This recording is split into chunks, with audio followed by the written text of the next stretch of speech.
Welcome to the first episode of the Read Option Podcast. I'm your host, Tommy Touchdowns, alongside my co-host, Razorback Jack, aka my dad. We're going to talk about some things like the Super Bowl, is Travis Kelce the greatest tight end of all time, and who is going to be the starting quarterback of the Atlanta Falcons in 2024. Enjoy.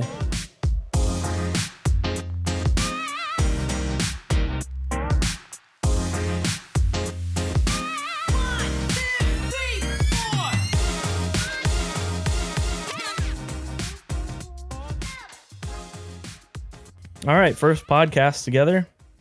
This is the official 001 or 101, however you want to call it. Doesn't matter. So the 101, we got the 101 going today, the pilot episode.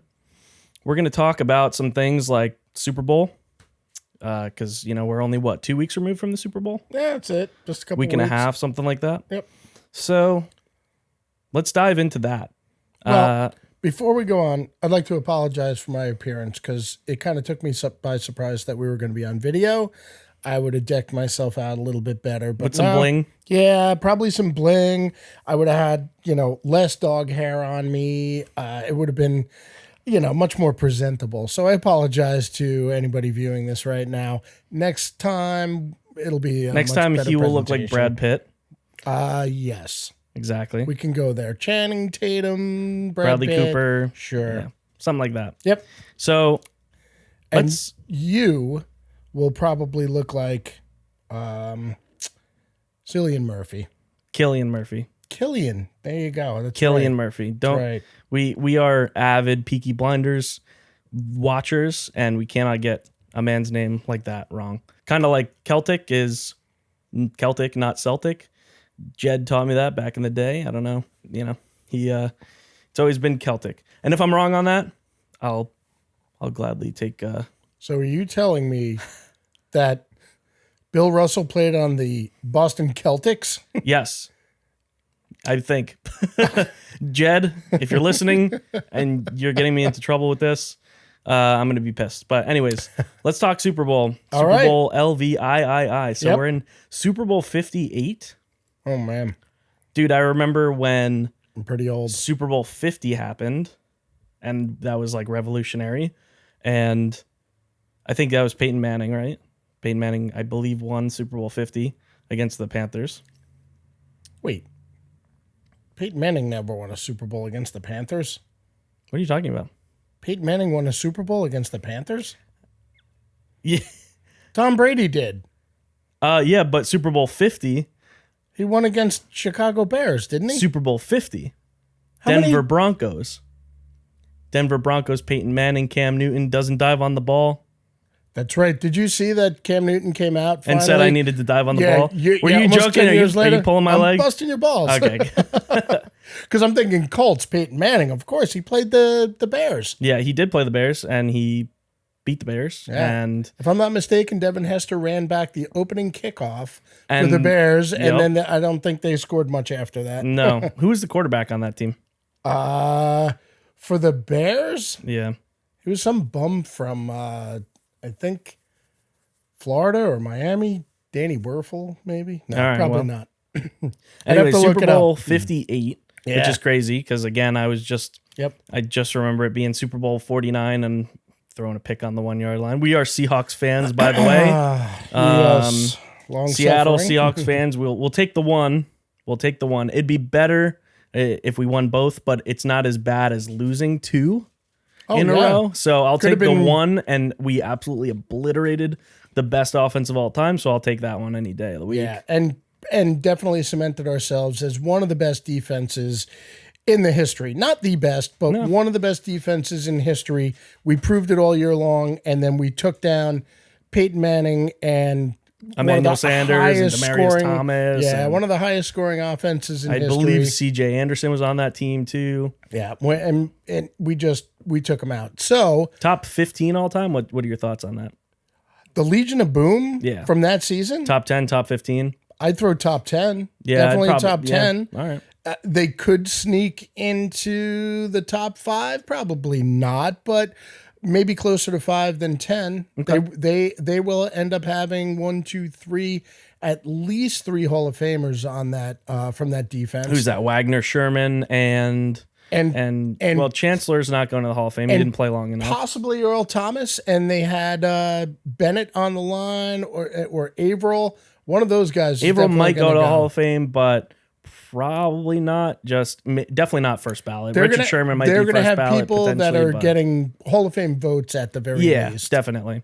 At least 2 bona fide Hall of Famers, for sure. And should be first ballots. From Wagner's definitely going to be. He's probably the best linebacker on Seattle of all time. Yeah. And Sherman's one of the best corners that ever played for Seattle as well. Yep. So, but the longevity kind of killed Earl Thomas a little bit, killed Cliff Averill a little bit, and Michael definitely Bennett killed Chancellor because he was absolutely, for the 5 or 6 years that he played with Seattle, was absolutely just devastating. He was unbelievable. Like he was devastating. He was like the hardest hitter in the league for years. And all legal. They modeled their tackles off of Chancellor and his form. Yep. And they teach that now. And the only time he ever seemed to get a penalty against him was when he hit somebody so hard that he knocked them out of the game. It's true. I give you Vernon Davis. Yeah. It was a completely clean hit, and yet the referees went, oh my God, that can't be legal. That can't be legal. That guy might be dead, even though when they slowed it down,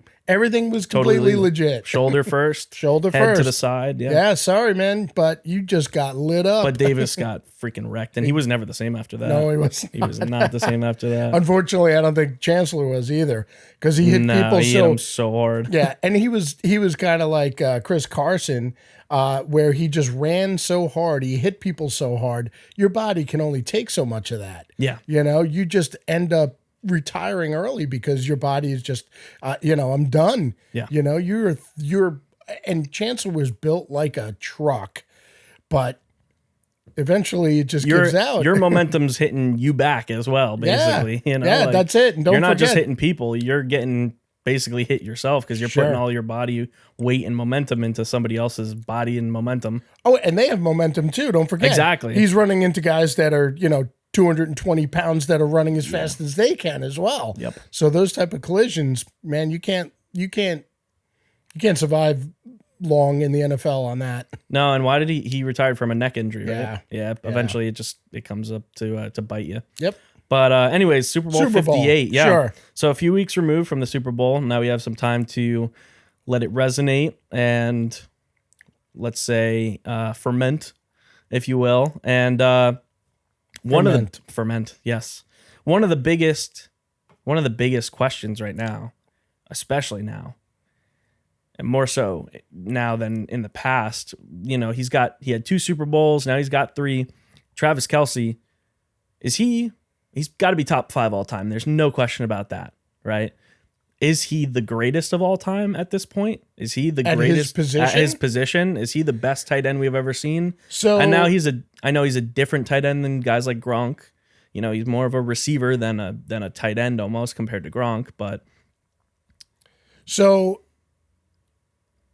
I have never seen anything like him at the tight end position. There are games that he is just uncoverable. I don't think I've ever seen a tight end for that long. Now, when we talk about the greatest tight ends that are in the Hall of Fame, a Shannon Sharp, an Antonio Gates, Tony Gonzalez, Kelce's stats over the last 7, 8, 9 years, he's got more 1,000-yard seasons than those guys had in twice the years in their career. True. The longevity, yeah. So he's only been in the league for 11 years, right? He already has 7,000-yard seasons. Really? 7? Yeah. I'm looking at it right now. I don't think he had one this year. No. But he had 7 in a row. He was 2 catches away from 980-something yards and missed 2 games for injury. Oh, yeah. So he is doing things. Now, granted, he's gotten to play most of his career with Pat Mahomes, who, I don't think it's really arguable, is the best quarterback in the NFL right now. Is Kelce the best of all time? He doesn't have enough years because the other guys, and there's a term in baseball that they use called a compiler. Okay. where maybe you don't put up great seasons year after year, but you put up good seasons, but you play for so long that you compile these statistics.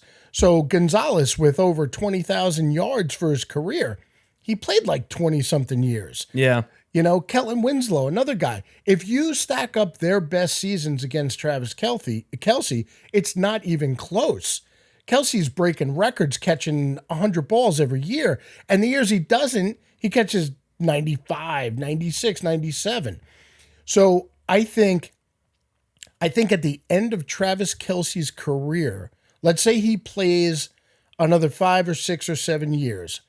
There's question marks to that. He's already talking about, his brother's retiring. He's talking about maybe like, he wants to, maybe start looking into other things, not beat his body up so much. If he played as long as these guys, he would crush every single record for tight ends. You put up his best seasons with Gronk, and Kelce blows Gronk out of the water. Just yardage-wise and like season for season? Season for season, yeah. Because maybe not touchdowns-wise, though. Oh, but Kelsey's had yards and catches for sure. And Kelsey's had 3 seasons with double-digit touchdowns. Now, Gronk had a couple of those wild and crazy seasons. I think he broke the record with 13 or something like that for touchdowns for a tight end. I'm just saying, Kelce, it's the last 7 or 8 years, Kelce's numbers have been like wide receiver 1 type numbers. Yeah. And he plays like a wide receiver. And not tight end type numbers, True. True. He's 6'5", 250. He's like the same size as Gronk. Yeah. He's like the same size as Gronk, but he runs faster. He runs better routes. He has amazing hands. And oh, yeah. There is just, like I said, I have never seen anybody get open the way he does. Him and Mahomes have this sixth sense when he's running routes.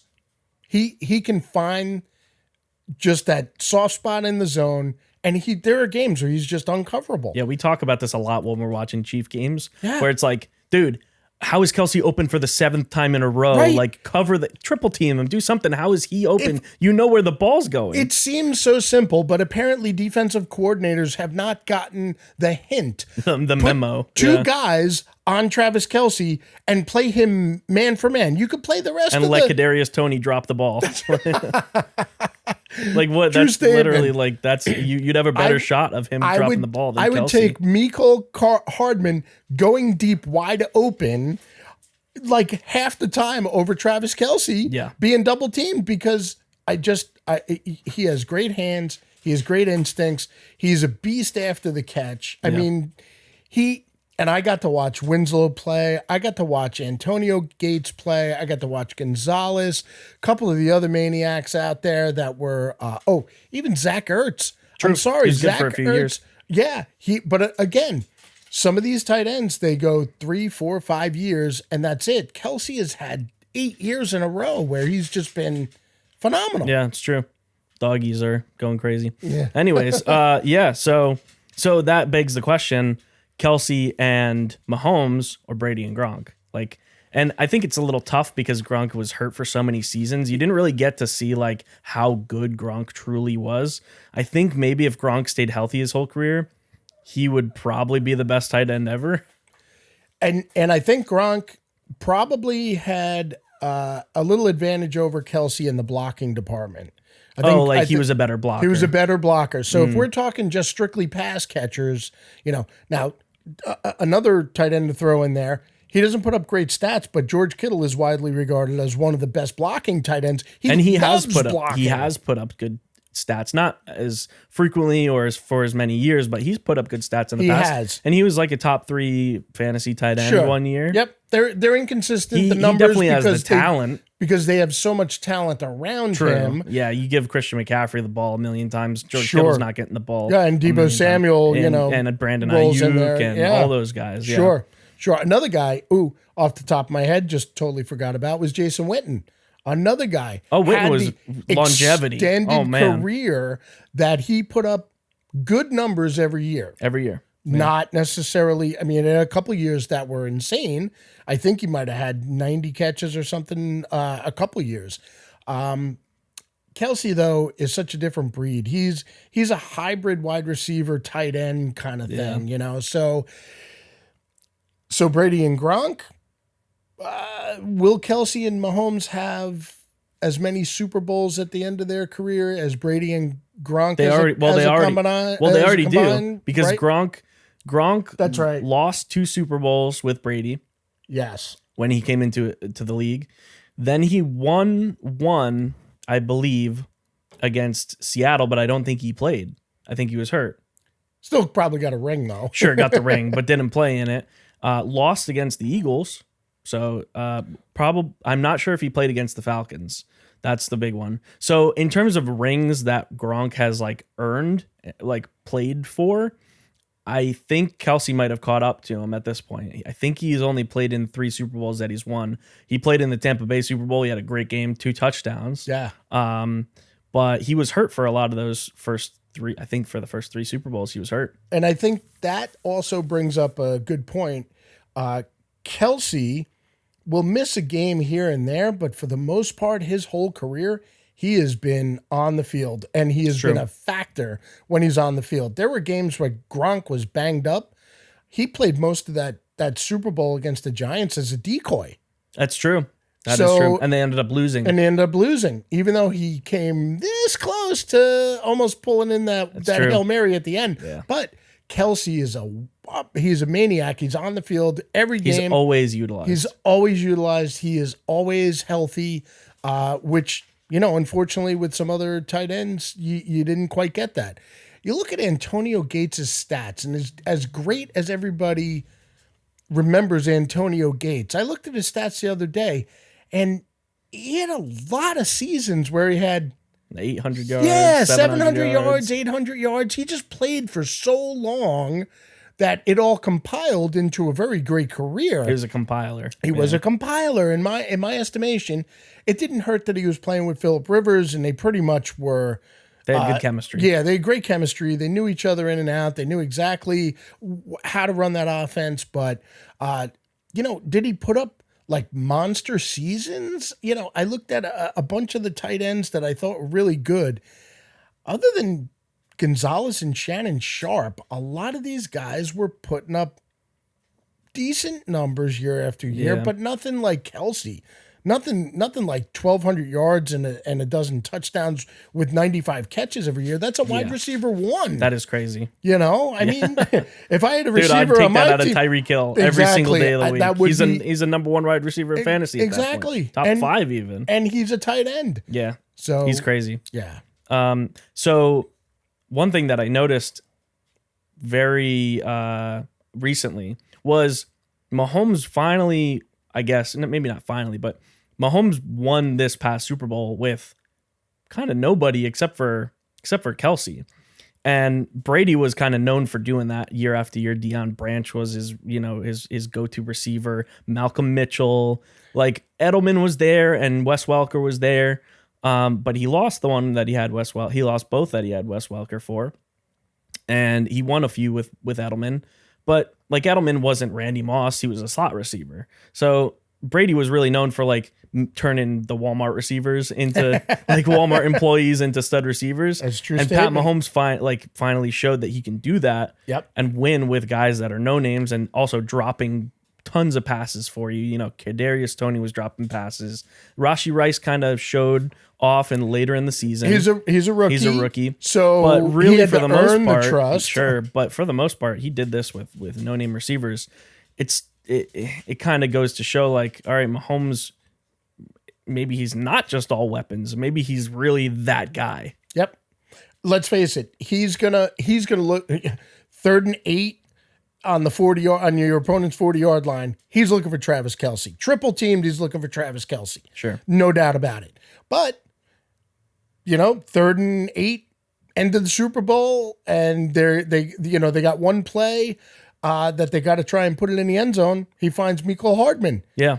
And to his credit, Mecole Hardman comes up with the catch. If that's Kadarius Toney, yeah, maybe not. But didn't Kadarius Toney catch the game-winning the Super Bowl winning pass the year before? Oh, wasn't that Kadarius Toney? Maybe. I'll have to look that up. We're going to have to look that up. Yeah, that I don't know off the top of my head. Yeah, I'm pretty sure. So I'm pretty sure that was the big thing is like Kadarius Toney went from being the Super Bowl winner, caught the game-winning Super Bowl touchdown, to being on the bench. And for not because he was injured. No. Well, it was because he was injured. Healthy scratch. That's the unhealthy, healthy scratch. Yeah, exactly. Winning catch. Let's see. Super Bowl, Kadarius Toney, 28-27. So I think he caught a touchdown in the Super Bowl, but I'm not sure if he caught the game-winning touchdown in the Super Bowl. Regardless, he was a better receiver the year prior, and then all of a sudden, out of nowhere, he couldn't catch a cold. And not only that, just he showed everybody that his football IQ was just so down to zero. Yeah. Lining up off sides on that, that play against Buffalo was just that was bad, mind-boggling. And then in such a critical moment, exactly. But then on top of that, it just kind of shows where he's at in his headspace. Everybody kind of come out and being like, "Oh, well, the ref should have told him he was offsides," and blah blah blah. Dude, that's something that you gotta know. It's not the ref's job to tell you you're offsides. It's your job to ask the ref, "Hey, am I good here?" Yeah, and on top of that, the ref does that as a courtesy. Sure, but that's not. It's not always part of the game. It's not a rule. Yeah, exactly. That's not always part of the game. Yeah. That's not something that you can expect all the time. So it's on you to put yourself in the right position. Yeah. It's just like some of these guys where they have, they're not up on the line of scrimmage, or, they have too many guys lined up in the backfield because the lineman is a little off hey, you know what? That's your job to know that. You play 75, 80 snaps a game and 1 million in practice. You got to know what a line of scrimmage is. It's true. Sorry, 100%. That's just. So let's talk about Brock Purdy then. Brock Purdy, underrated in my opinion. I agree. Underrated quarterback. I agree. Had a better season than Pat Mahomes this year. Dude, look at his stat for stat with Pat Mahomes. And he had, if not as good, better in almost all the important statistics except one. Winning the Super Bowl. There you go. But now I'm not saying Brock Purdy's better than Pat Mahomes. No. And by no measure am I saying that. But, and also, if Pat Mahomes had the weapons that Purdy had, he might throw for 6,000 yards in a season. That's certainly possible. But you can't really sniff at the season that he had. You can't say like, he's a game manager. Oh. He even had a pretty good Super Bowl. Like, he didn't have a bad Super Bowl. He didn't turn over the ball a ton. They didn't lose the Super Bowl because of him. No. Let's put it that way. Okay. And I was looking up this stat. Only 3 times in history has a QB who's lost his first Super Bowl gone on to win one, which we had talked about this. The one I know off the top of my head is John Elway. Yep. Because he lost a couple before he actually Razorback Jack, he jumped the gun a little bit and did a little research. I was going to ask him this question off the cuff, but so we got Len Dawson, Bob Greasy, and John Elway. You knew John Elway. I did know that. And I had a feeling about another one, and we're going to have to look this up. And no, we did. So Johnny Unitas, right? He won the Super Bowl after he lost the Super Bowl. Yes. However, one thing we didn't look up was that Johnny Unitas' first Super Bowl. I believe so. That he lost. He didn't win one. He didn't because I believe he that. lost because he lost Super Bowl III, which was to the Jets in '69, if I'm not mistaken. Then he came back and won it. And so he definitely lost. That was his first one. Yeah, there you go. Because Bart Starr with the Packers won number 1 and number 2, right? Yeah. And that was 67, 68, and 69, the year I was born. Yeah. Namath won. Gave his prediction and took Unitas out. So the question I have is, was there an injury somewhere in there that Unitas played? I believe he started and he threw a touchdown, but what I think happened was he got taken out. Yeah, and Earl Morrill, I think, but still, took over for him. But he started the Super Bowl. That should count. That does. So count. Whoever made that list that I found on Reddit, you missed Johnny Unitas. Yeah, absolutely. I think that's correct. So it would have been. I would have had to really think about. I might have gotten Len Dawson, but I didn't realize that Bob Greasy had lost his first Super Bowl because I knew that he won the Super Bowl when they went undefeated in that season. Right, yeah. With Larry Zonka. So he went Morris. back to back to back, lost his first, won the next two. Is that accurate? That's Dolphins, right? Yes. Bob Greasy. Yep. Yeah. So lost one, won his next two. That's what I found. Which is going back to back to back is pretty crazy. Oh yeah. Unfortunately, not winning all three would have been the first ever to do that. Yeah. Or the only ever to do that. But still the only undefeated team in the history. Yep. And still one of 8 or 9 teams to ever win back to back Super Bowls or something like that. Yeah. Yeah. So yeah, that's and throw Mahomes and Kelce in there now. Bob Greasy was that guy. That's what we've determined. Yep. So as far as Purdy goes, do you think Brock Purdy is going to be solid next year and years to come? I do. The one thing that stands out to me about him, he's very composed. He doesn't make bad decisions. And you know what was funny was I think it was the game before that where... Before what? The game before the Super Bowl and the championship game against the Lions, all of a sudden, this guy ran for like 20 yards all season. All of a sudden, he's booking all over the field. Yeah, did he run for like 70 yards? Or something like that. And every one of them was a critical first down or something. And he was booking to keep the too. drive going. And he had like a 25 or 30 yard run, so whatever it was. Yeah. And it was like, nobody had ever expected that out of him. He pulled it out of nowhere, like exactly in the perfect time. And too. so I kind of like that. Like, I think his football IQ is very high. That's what I like about him. I don't necessarily think his athleticism is all that high. I don't think he has the strongest arm. He's certainly not the fastest guy, but I think his football IQ is really solid. At least higher than most people give him credit for. Yes, because he runs when he needs to run. He very rarely turns the ball over. He makes smart throws. Let's face it, he's got weapons out the wazoo, right? Between Kittle and Samuel and McCaffrey, obviously, and Ayuk is your fourth go-to, you know? It's true. Oh, and by the way, Elijah Mitchell, who's pretty good too, is your backup to when McCaffrey comes out. So he knows the weapons that he has, and he plays smart within the system. He knows his system. Yeah, and I think so. I mean, if you put him on a team with lesser talent, of course, I don't think he's going to take them to the Super Bowl. You know, if you put him on the Panthers, I don't think he's taking them to the Super Bowl. But Jimmy G had a very similar team. Correct. And he didn't do the same thing that Purdy can do. And Purdy had freaking 4,200 yards or whatever, 32 touchdowns this season. Like, that's a good season. Yeah, you don't do that unless you... Look, you don't do that. I don't care what weapons you have. You don't do that unless you got something. Sure. You know? You gotta be a decent NFL quarterback. So I think... I think he's in the perfect system. I think Shanahan puts him in a great position to succeed. Yeah. He doesn't ask too much of him. Let's face it. For years, that team has lived off their defense, right? Their defense has been fantastic for a while. So mostly, now granted, they've only had McCaffrey for a year and a half. Mostly, they're about playing defense and running the ball and then getting it to your playmakers in space. And Purdy's just got to manage the game a little bit better than Jimmy G. Just don't make mistakes. Yeah. But on top of that, but put up good numbers. It was for some quarterbacks, it was game manager, just don't lose us the game.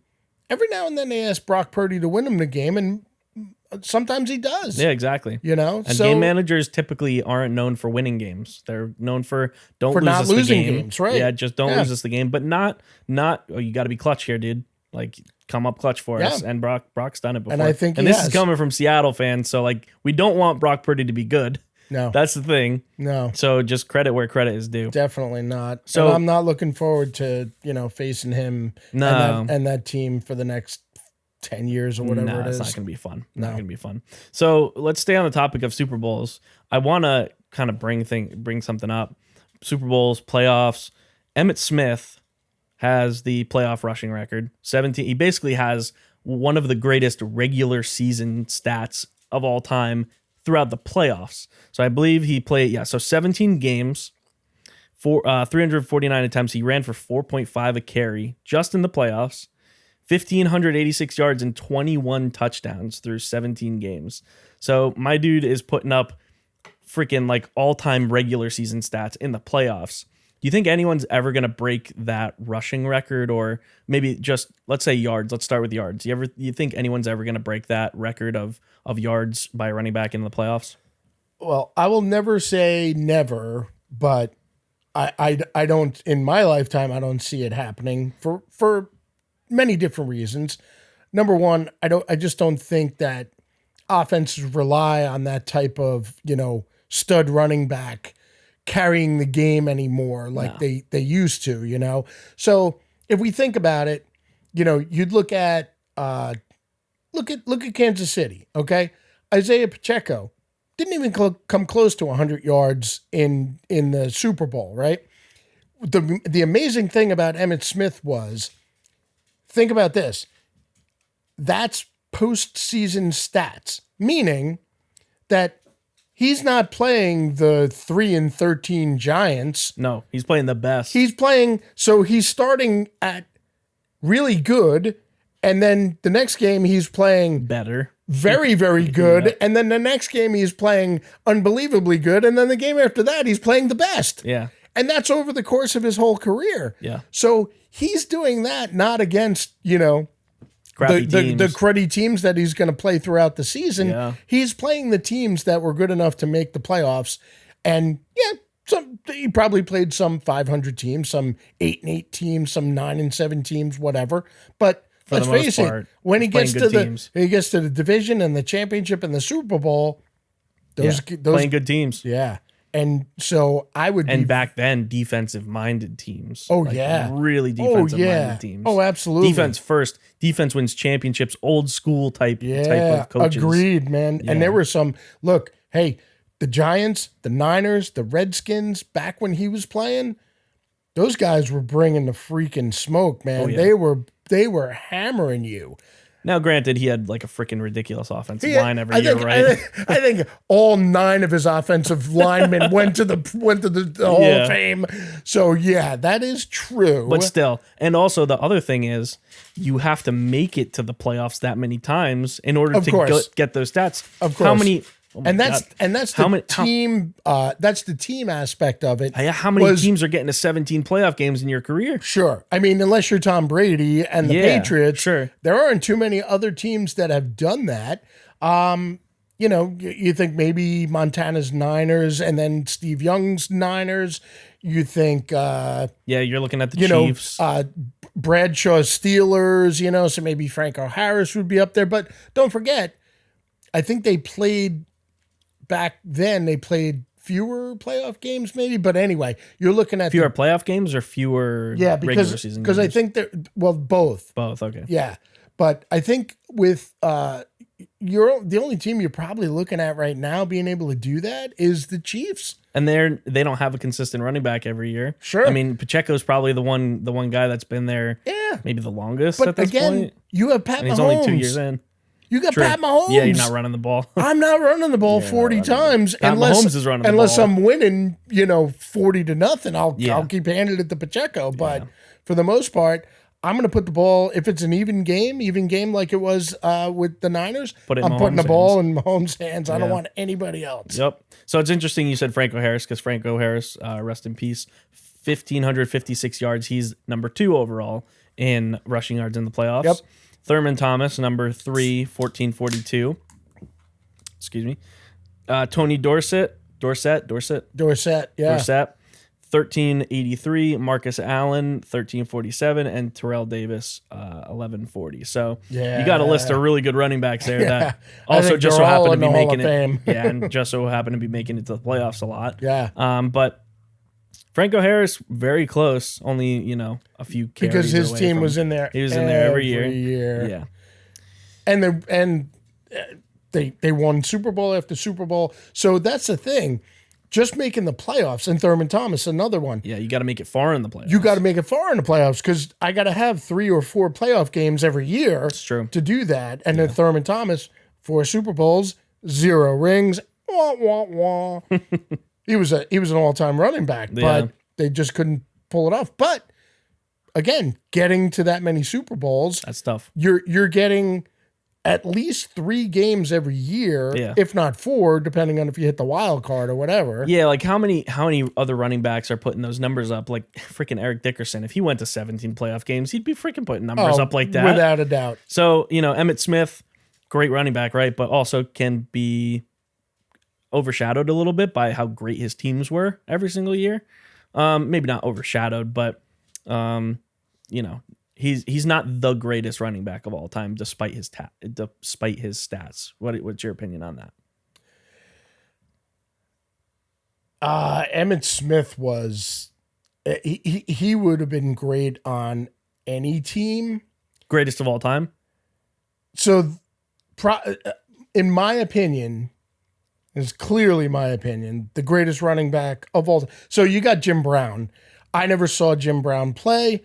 My dad saw Jim Brown play. He swears Jim Brown was the best running back of all time. But way different game. Different era, of course, but you said all time. Sure, all time. That's fair. That's fair. You're not saying in the last 25 to 30 years. That's true. Jim Brown's legacy is kind of shortened by the fact that he didn't play as long as some of these other running backs. Like Emmitt Smith. Correct. The best running back that I ever saw was Walter Payton. Really? Even better than Barry Sanders?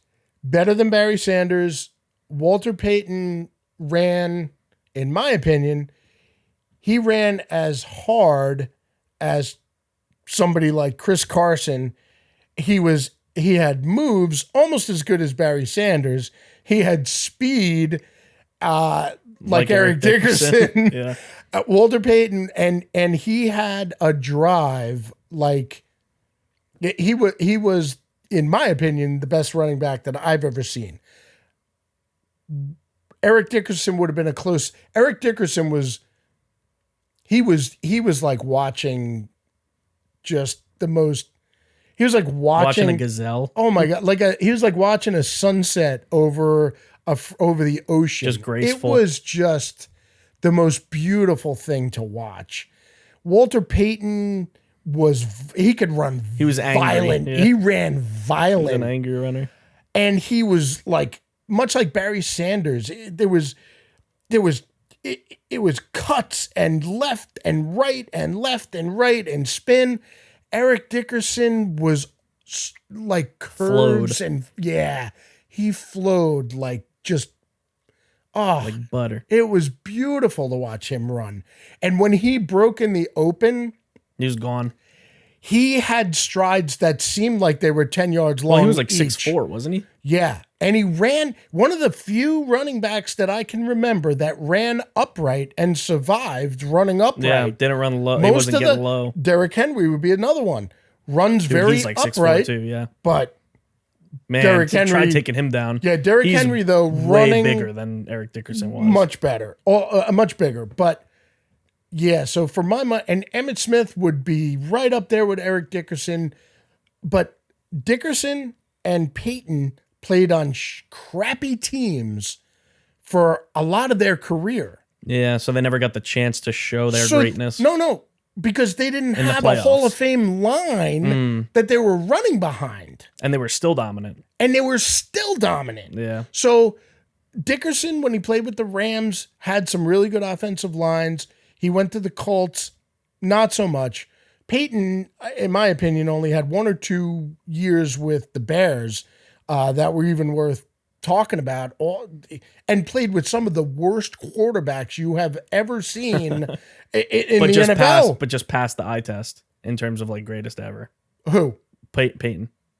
Walter Payton. No, what I mean is he played with some of the worst quarterbacks ever, meaning there were 9 guys in the box trying to stop Walter Payton. So he passed the eye test. Oh, yeah, right. That's the thing. Like, You said that there weren't too many years where like his stats showed that he was great. Oh no, his stats year, were great. Oh, every really? year, Okay, every year his stats showed he was unbelievable. He looked like Travis Kelce. Every year sick. he was putting up. That is sick. 1,000 with 9 guys 11, in the box. 12, They're running cover 0 yards. every single play, and he's just running people over. And he's running people over. Oh my god. Yeah. That'd have been interesting to watch. Yeah. Yep. So yeah, I mean, all right, sleeper pick. Didn't play many years. Bo Jackson.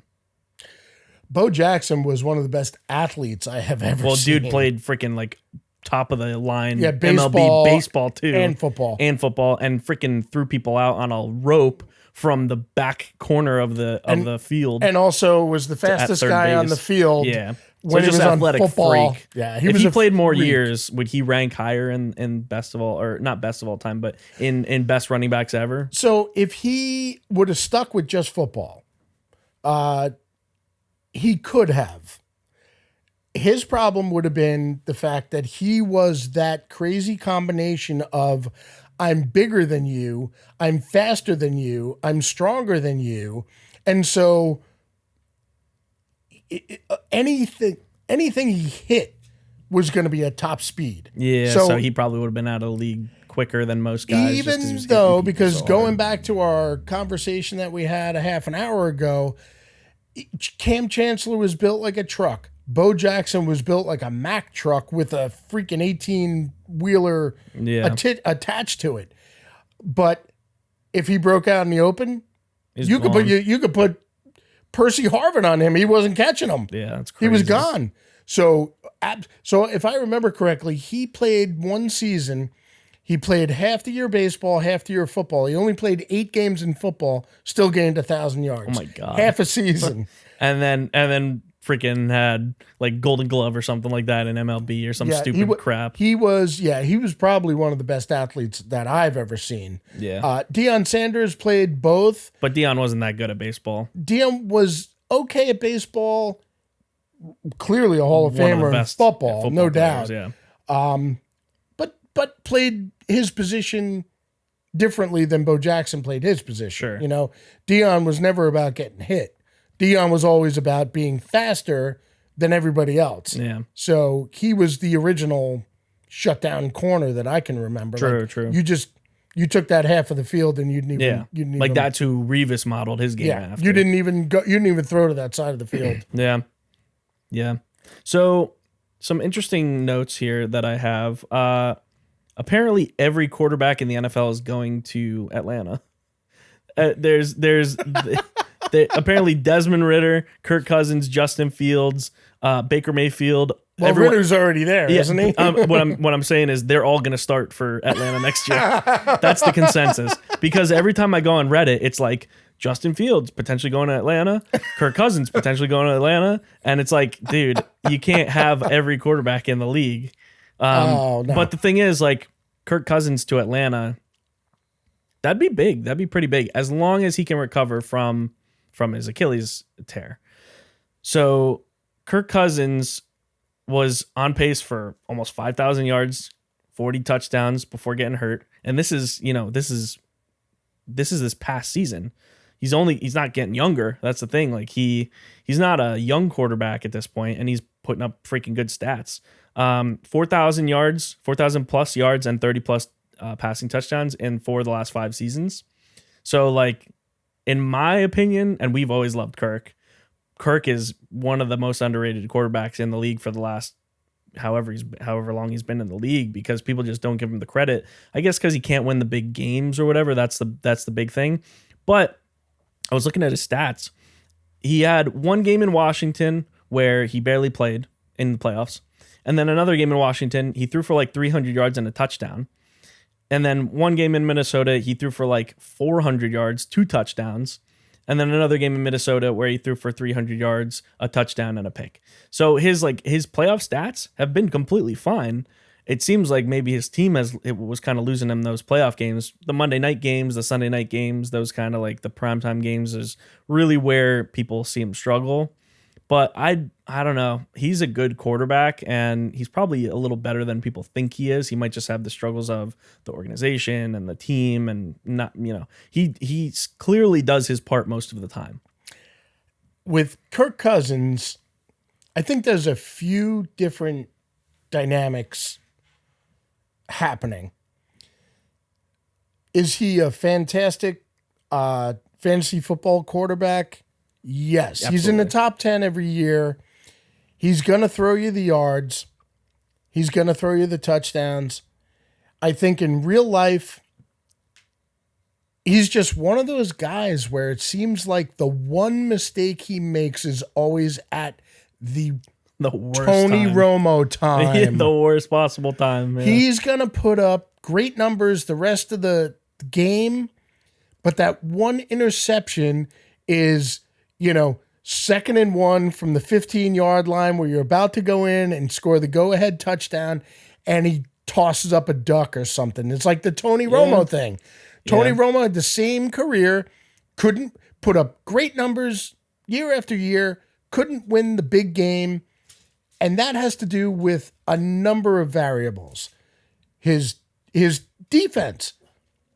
Kirk Cousins has never really played with a dominating defense that he didn't have to win the game. I was going to say, like, if you're throwing for 300 yards and 3 touchdowns and you have to go out and not make a mistake, your defense did something wrong. That's exactly what I'm thinking is Kirk Cousins' kind of Achilles heel is that. Oof, it's tough. His Achilles heel, huh? Oh, my bad. Sorry, Kirk. Anyways. You like that? So I think Cousins puts up really good numbers. With or without stud receivers, I mean, Justin Jefferson, Stephon Diggs, Adam Thielen. Yeah, he's had some great receivers to play with throughout the years, and Dalvin Cook. He's had great offensive schemes. But also he's had Pierre Garconi. Pierre Garcon was like his top receiver at one point too, and he was still putting up good numbers. I kind of lump him in with Tony Romo, where you put up good numbers, but because of just a few variables along the way, you're not getting to that next level. You're just not getting to that next level. Look, who was the quarterback? He wasn't a quarterback when Blair Walsh missed the frigid. No, who was that? I can't remember, but it was either Sam Bradford or some. Oh, it was Teddy Bridgewater. I think it was Teddy Bridgewater. But overall, I he's think been unlucky if you as well. Managed to put Cousins on a team with a solid defense, I think maybe he wins some playoff games. I think maybe he wins a few playoff games. Yeah. I mean, think about it. Freaking Bijan, Drake London, Kyle Pitts, Mac Hollins. Mac Hollins is all right, but you have a good, solid offense there. You just have Desmond Ridder. And then they were just outside the top 10 in yards per game allowed and touchdowns allowed. Rushing defense was lackluster. Yeah, their defense was pretty solid. So you put them on the Falcons, and the Falcons probably go from 7-10 to 10-7 or 11-6. Well, as we all know, especially as Seahawks fans, the one thing you're not seeing in that list of awesomeness in Falcons is what is their offensive line like? That's true. Because for one, Kirk Cousins is not a mobile quarterback. He's getting older. He not a mobile tore quarterback. His Achilles. Right, yeah. He's less mobile than he was ever. So, as we saw last year, between DK Metcalf, Tyler Lockett, JSN, Kenneth Walker, Charbonnet, yeah. We still couldn't get the offense going because our line was in shambles. Was broken. Yeah, our line was broken. So you're right. I'd have to look at that and see what their line looks like. That's the thing. If their line is solid, Cousins could definitely go there and work with. Bijan's freaking good. He's going to be a Saquon Barkley type if he stays healthy. And if he's not quite as big as Saquon, is he? I think he is. Oh, is he? Okay. And he's a 3-down back. He is a 3-down back. This guy, and he's got moves, dude. Yeah. His moves are crazy. Yeah. I've seen him breaking people's ankles all year. Yeah. And catches passes. Yeah. He was like number 2 or number 3 in the country the final year in college in Texas. So you got a 3-down back. Additionally, they got Tyler Algier, who ran for almost 1,000 yards the year before as the backup. Drake London, get a good quarterback in there. This guy's good for 80 catches. Yep. And you got Kyle Pitts, who never really has In my opinion, he has more talent than he's he shown. has more talent than his numbers have shown. Yeah. Definitely. So, shut up. We'll be done soon. We'll be done soon. Yeah, but again, like there's also the potential that Justin Fields goes to the Falcons. And I know you don't give two shits about social media, but when you unfollow someone or you follow someone, that's like a sign that like it's like stupid high school drama. But Justin Fields unfollowed the Bears on Instagram and followed Kyle Pitts, Bijan Robinson, Drake London, guys like that. So there's some like maybe some underlying maybe some foreshadowing going on where he's following the people that are on the team that he might be going to and unfollowing the team that he doesn't want to play for anymore, or maybe that is potentially going to cut him. So who knows? If Justin Fields goes to the Falcons, I think Justin Fields is probably better than people give him credit for too, because he's in a pretty dysfunctional organization. So I'm gonna tell you two quarterbacks. One finally vindicated my positivity about him this past season, and I still have hope for Justin Fields. Baker Mayfield. Sure. I've liked him. I've liked him from the jump, and he had a couple good seasons with Cleveland. One really good season, one okay season, and this past season was really good. Classic candidate for a flameout. Sure. Right? Classic candidate for being like a Jameis Winston or a Marcus Mariota. Yeah. And resurrected himself, finally got himself in a decent scenario where he had decent coaches and a good surrounding cast. And all of a sudden, he put up decent numbers. Yeah. Is it put up pretty good numbers. Peyton Manning, number one overall draft pick numbers? No, but he won a playoff game. He won a playoff game. He put up good numbers. And I think Justin Fields getting out of Chicago, this is just my opinion, getting out of Chicago into a better organization scenario that had a more balanced offense with a little bit of talent that surrounded him. Can you name a wide receiver on the Bears? Wasn't DJ Moore? Is that his name? Was he on the Bears? Did he get traded to the Bears? Last year, correct. You're right. Went from the Panthers but I to the Bears. He's That's the right. only. So Mooney. What is his name? Darnell Mooney. Yeah. Is he even playing for them anymore? Yeah, I don't know. But DJ Moore was a good receiver. But you're right. Dysfunctional organization. Probably not doing a whole lot to help him find the talent from the potential. Is he a running quarterback? Is he a passing quarterback? Apparently he was a good passing quarterback in college. He was. Like, he's not just like Cam Newton where he can't throw a freaking ball to save his life, but he's amazing at running. Like, he's apparently pretty good at both. Like, do you want him to be Lamar Jackson? Yeah, what do you want him to be? Or do you want him to be Cam Newton? Are they even like nurturing that talent and trying to figure out like, all right, we can work with this. This is potential. Let's turn that potential into actual production. Yes. Are they doing that? I don't know. Yeah, Probably not. I think they're not the Bears. No, I think their offensive scheme, from what I've seen, is just kind of dysfunctional. Yeah. And on top of that, they lost David Montgomery, who went to the Lions and True. went to the championship game. That's true. So they lost all those yards. They did pick up DJ Moore. In my opinion, DJ Moore is like a serviceable 1.5 wide receiver 1.5. Yeah. Is he going to catch 110 passes a year like a Tyreek Hill or a Stephon Diggs? Definitely not. But he's still good. He's solid. But again, when you're in an organization that just is not very good to begin with, you can put a lot of talent around them. I mean, think about it, dude. With you. Freaking Jay Cutler had Alshon Jeffrey and Brandon Marshall, and I don't even know if they made the playoffs. So I'm going to be honest with you. I would not, if the Bears were shopping Fields. I was just going to ask you, would you take him on the Seahawks? I would. Yeah? Okay.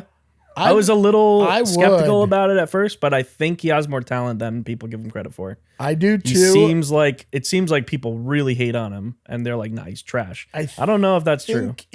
So I don't know if there's a personality thing there. Why people might think that, kind of like it's coming out now about Garoppolo, where he's like when he was with the Niners and now he's with the Raiders, and a lot of his teammates are kind of like, yeah, he's kind of weird. He's kind of a dick, and we don't really like, he's kind of standoffish. He's not really bought into the whole team mentality.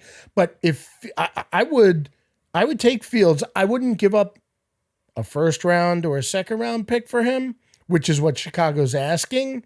But if they're going to shop him for, third round or whatever, I mean, at some point, Chicago's who has the first round, who has the number one pick this year, are they going to go with Caleb Williams from USC? True. That's true. So if they're going to do that, then they're clearly thinking, okay, we're getting rid of Justin Fields. Which is what they've been doing for years. QB doesn't work out in 2 years. Yeah, just get rid of him. That's it. Which is, ridiculous. But I think if you put him with a bunch of talent around him and maybe some creative play callers, suddenly you got a Lamar Jackson on your hands, he'd be pretty good. Yeah, maybe Lamar Jackson light. Maybe Lamar Jackson light would be fantastic. That'd be fine. Yeah. I'd take a light version of the MVP. Yeah, right. I'd have no problem with that. Two-time MVP. Yeah, especially think about this. Other than Mark Andrews, we probably have better skill players than they do. Oh, yeah. Receivers. Wide receivers and running back. True. That's probably true. I think we unless you count Lamar as a running back. Well, why not? He ran for more yards than Kenneth Williams did this year. Kenneth Walker? Kenneth Walker Williams. Is what it is. All right. So, speaking of Seattle, I wanted to talk about the highs and lows of Seattle this past year. Briefly touch on it, and let's see if we line up in terms of what was the high and what was the low of our season. So, my high, I feel like this is a pretty easy one. Beating the Lions. Oh. Beating the Lions in week 2 in overtime. I was going to go with beating the Eagles. That's another good one. Week 8 or 9 or whatever that was. Lock too. And with our backup quarterback. Who threw a seed to JSN to win the game. Which, by the way, was one of the better catches. That was Tyler Lockett-esque catch that he made. Throw. From a guy who's a backup. So a backup and a number 3 rookie wide receiver to win the game. Yeah. Who could be a number 1, but, or maybe in the few years could be a number 1. Agreed. He's a solid receiver, but freaking backup quarterback beating Jalen Hurts. Agreed. Yeah, pretty awesome. So as we saw after that, the Eagles were in the middle of falling off a cliff. Yeah. But they were still a 10-win team at that point. The Eagles, and they were still, we could have very easily folded up and lost that game with a backup quarterback. Yeah. So that to me was the high. That was like, oh man, I never would have expected that. Yeah, me either. The low, we'll probably agree on this one. Getting absolutely smoked by the Ravens and putting up 3 points total. So there were a few games I didn't watch throughout the season. No, for various reasons. Okay, so I was on my way back from the North Country for the Bengals game. So I didn't get to see any of that. There was another game where I think we had something going on Sunday, and I didn't get to see any of that. I was parked in this recliner for the start of the Ravens game, and I made it about 3/4 of the way through the first quarter, and I turned it off. Yeah, I was bad from the start. It was horrible. Embarrassing. I don't even think I watched it because I was just like, we're going to get smoked. Yeah, it was truly embarrassing. We put up 3 points. It was pretty bad. Yeah, and to your point, we didn't look like we showed up from the jump. No. In no facet of the game were we even involved. Yeah. However, we have their defensive coordinator now, so I think we're chilling. Well, we'll see. We'll have to see. And let's hope we pick up a couple of their defensive free agents, like Patrick Queen would be a nice one. I'd love to take him in there, kind of replace Bobby Wagner if he decides to move on. Yeah. But all right, let's move on. Let's do our last segment of the show. Right. We're gonna do some mini games real quick. I did not tell you what mini games you would be participating in. Ruh-roh. So I will assume that you couldn't look them up online. So we know that Brady has the most yards in the NFL, passing yards in the NFL of all time. Broke the record, 89,000. Who has the most total yards in the NFL of all time? This is an icebreaker. I'll just give you a hint. So what do you mean the most total yards? Most total yards, passing, rushing, receiving, all combined. Passing, rushing, and receiving all combined. Yeah. So clearly, it would have. You're not going to include punters and kickers in there, are you? No. So, did Drew Brees have more rushing yards than Tom Brady? No, but I wanted to start off with a trick question. It's Tom Brady. Tom Brady also has the most total yards out of any quarterback, I was gonna say, any player in NFL history. What other quarterback other than Drew Brees or Peyton Manning comes close. would have had more rushing yards than Brady to surpass that? Believe it or not, I think Brady had like 1,100 rushing yards in his career, which is all in 1 yard increments. It's true. All in third and one. What is he like 300 for? Or he's like 300 for 301 QB sneaks or something like that. All right. So next question, we'll stay on the Brady train. How many records does Tom Brady hold all time? Oh, good Lord! Could you give me a guess, even a guess, and then we'll get into more maybe kind of fair questions. Yeah, so that's a little tough because this is gonna get granular to the point of completed passes to the most different receivers. So, I'll give you a hint. This is gonna be like 35. I'll give you a little hint. It's probably less than you think. So ballpark 20. You're close. 17. Okay, it's actually pretty. Yeah, that was a close one. I wasn't sure like where to even start. So when I looked up that question, I was like, what does he have, like 50 or something? Who freaking even knows? Well, that's the thing, and he does. I know for a fact he does actually hold the record for most completions to different receivers in his career. Yeah, he does. And that counts as one of them. And if you go on YouTube and look up the you can see all of them coming through as like a PowerPoint or like you have to scroll for an hour. Yep. So we've talked about this before. How many players can you name that have gone to back-to-back Super Bowls with different teams and won them? Back-to-back Super Bowls with different teams. And won both. Oh, my God. We've talked about this before. I don't know how recently we've talked about them, but we have. Charles Haley's the only one I can think of. And maybe he's not even. I don't see him on there. But you might be right. Reddit can sometimes be wrong, as we've learned. Yeah, no, I just know Charles Haley with so the I guess I'll point you in in certain directions. Two of the players played for both of the same teams. They won one with one team and then won another one with the next team. Same exact teams, same exact Super Bowls. Man, you got to get me before I start drinking these founders. So you'll probably be like, I should have known this one. LeGarrette Blount and Chris Long. Didn't they flip-flop teams? No. They both won. They both won with the New Patriots, England, and then they both won with the Eagles. Yep. Which is crazy that two of them did that. I know that now that you point that out. If you would have given me a week to think about it, I wouldn't have remembered that. So we'll go home team.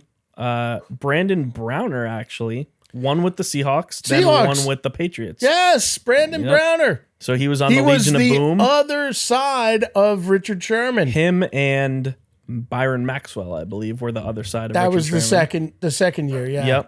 Yep. Dion, prime time, won it with the Cowboys. It won it with the Niners in '94, and then the Cowboys in '95. Niners, Cowboys. And then a strong safety named Derek Martin, who won with the Packers and then the Giants. Packers in 2010, Giants in 2011. Ooh. I don't know. Never heard Derek of him. Martin. I've never watched him play or anything. Don't remember it. The last one is the anomaly.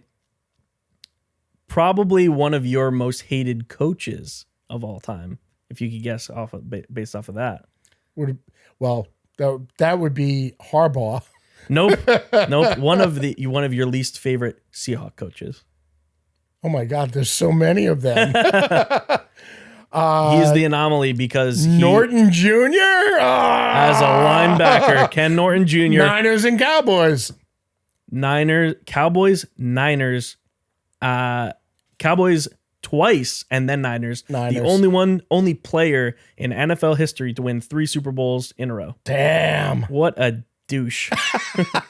and then decided to come and destroy our defense. Yeah, he probably would have been for years. If they had let him play linebacker for those 2 years, he would have been better than as a coach. He would have been better at 58 whatever, or whatever.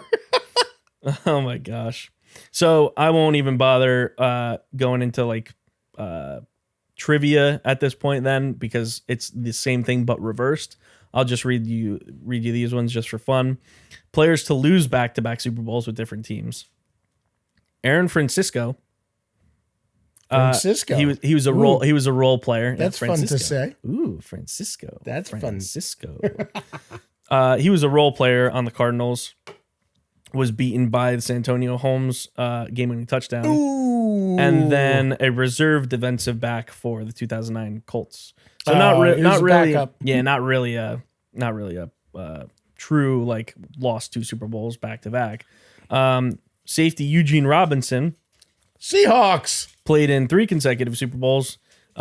He won as a Packer in '96, and then lost as a Packer and a Falcon. Kinda one of those years, if I'm not mistaken. He got arrested right before that for either solicitation or drugs or something. Like, you're gonna have to look that up. And the like last the one, day before the Super Bowl kind of thing. And the last one, you'll be like, oh, totally remember that. Brandon Cooks lost with the Patriots in 2018, and then went to the Rams and lost to his former team. Yeah, he did in 2019. Right. So unlucky for Brandon Cooks. He's pretty much been an unlucky player for most of his career, unfortunately. True statement. But one of the most underrated receivers in the league. He's been on like 14 teams, and he was great for a few years. Yeah, he just seems to catch a bunch of passes every year. Yeah. Solid. All right, last question, and then we'll wrap it up. Can you name all 5 rushing leaders for the Baltimore Ravens from 2019 to 2023? Rushing leaders for the Baltimore Ravens? Yeah, from 2019 to 2023. So Lamar Jackson was drafted in 2018, and then he's had a few running backs. He's cycled through a few running backs since he's been drafted. So I think Lamar Jackson has led his team in rushing every year. Yep, you're correct. 2019 ran for 1,200 yards. 2020 ran for 1,000 yards. 2021 ran for 700 yards. 2022 ran for 700 yards, and 2023 ran for 800 yards. Dude has just he's never missed. He's been a freaking stud every year. And a few of those years he missed. The one year, I think the first year he ran for 700, I think he missed 4 games or 5 games. In 2021? Yeah. He only had 2 touchdowns, so I wouldn't be surprised I think he missed a bunch of games, like a half a season. He's freaking good, man. And he played like ass in the championship game, but man, is he good. But do you know why he played like ass? Why? Because his offensive scheme, was terrible. His offensive coordinator made him drop back almost 40 times. Yeah. This is the same offensive coordinator that led the league in rushing attempts throughout the season. And rushing. And rushing. Yeah. And he thought he was going to, what did he think? He was going to outsmart, Pat Mahomes and the crew. Andy Reid, yeah. And Andy Reid, he thought he was going to outsmart them. Oh, by the way. Yeah, too smart for your own good. By the way, when you throw a bunch of incomplete passes, you give Mahomes a lot more opportunity to get on the field. You would think you would want to run the ball, even if you're only getting 3 yards a play. Hell, run it with Lamar Jackson. That was one of the dumbest offensive schemes I have seen in quite some time. Yeah. It was terrible. So Lamar Jackson, way better than his AFC Championship performance shows. He does, in my opinion, he does not bear any responsibility on that, because you can't make that dude drop back 40 times in a game. No. He's not Pat Mahomes. No. He's a good passer, though. People don't give him enough credit for being as good of a passer. Mark Andrews got targeted 3 times all game. Oh, dude. Yeah, and he was your best supposedly pass healthy. Catcher? Yeah, supposedly healthy. There was a disconnect somewhere in there. I'm sorry. You know what? If you're going to throw that many times, at least do a run pass option. And Yeah. Read option. Well, that's I missed the end. that. I missed it. It would have been good. At least do a read option. And this is read option. Signing off. Yeah. All right. Well, read option, episode 1, successful in the books. We'll see you next time. See you next time. Razorback Jack. And touchdown, Tommy. Touchdown, Tommy. Tommy touchdowns. We'll figure it out. Tommy Vardell? Really? Wow.